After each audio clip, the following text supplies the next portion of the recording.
एक बार की बात है, गौतम बुद्ध अपने शिष्यों के साथ एक गांव से दूर किसी बड़े नगर की तरफ जा रहे थे। गर्मी के दिन थे और रास्ता भी बहुत लंबा था।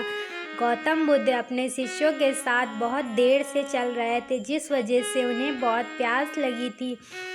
वहां से कुछ दूरी पर बरगद के वृक्ष के नीचे घनी छांव थी।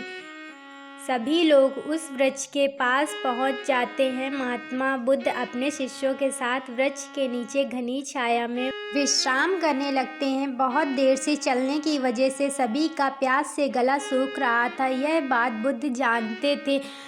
बुद्ध ने अपने एक शिष्य को कहा, तुम इस बरगद की छाया से 20 कदम दूर जाकर बरगद की 2 बार परिक्रमा करके वापस आओ। शिष्य वैसा ही करता है जैसा बुद्ध कहते हैं। परिक्रमा के बाद जब शिष्य महात्मा बुद्ध के पास पहुंचे तो बुद्ध बोले, क्या तुम्हें किसी ठंडी हवा का अनुभव हुआ था?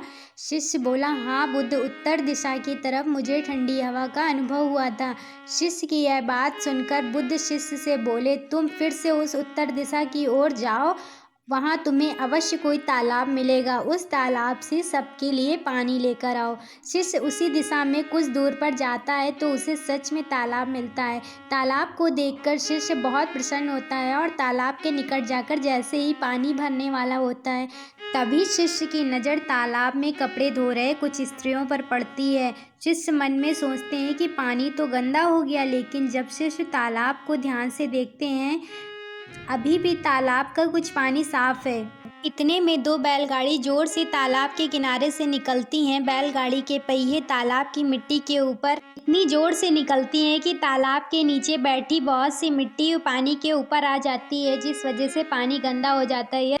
यह देख शिष्य बिना पानी लिए ही क्रोध में महात्मा बुद्ध के पास वापस चला जाता है। तभी शिष्य बड़े ही निराशा भाव से महात्मा बुद्ध को सारी बात बताता है। शिष्य की बातें सुनकर सारे शिष्य बोलते हैं कि हमें यहाँ से निकलना चाहिए, किसी दूसरी जगह पानी की खोज करनी चाहिए, वरना प्यास के मारे जान निकल रही है। इधर महात्मा बुद्ध सभी को शांत रहने के लिए बोलते हैं और कहते हैं, धीरज रखो, कुछ देर यहीं बैठो, उचित समय आने का संयम बनाए रखो। सभी महात्मा बुद्ध की बातें सुनकर शांत हो जाते हैं और वहीं बैठ जाते हैं। कुछ देर बाद महात्मा बुद्ध अपने शिष्य को फिर तालाब जाने के लिए कहते हैं। तालाब की हालत देख शिष्य को यकीन नहीं होता है। इस बार पानी बिल्कुल साफ हो गया था। यह देखकर शिष्य बहुत खुश होता है और पानी भरकर ले जाता है। सब अपनी प्यास बुझाते हैं, पर कुछ शिष्य के मन में यह सवाल था कि आखिर यह चमत्कार कैसे हुआ? पानी तो पूरा गंदा था। उन्होंने सोचा, यह जरूर महात्मा बुद्ध की शक्ति होगी, और महात्मा बुद्ध से पूछ ही लिया।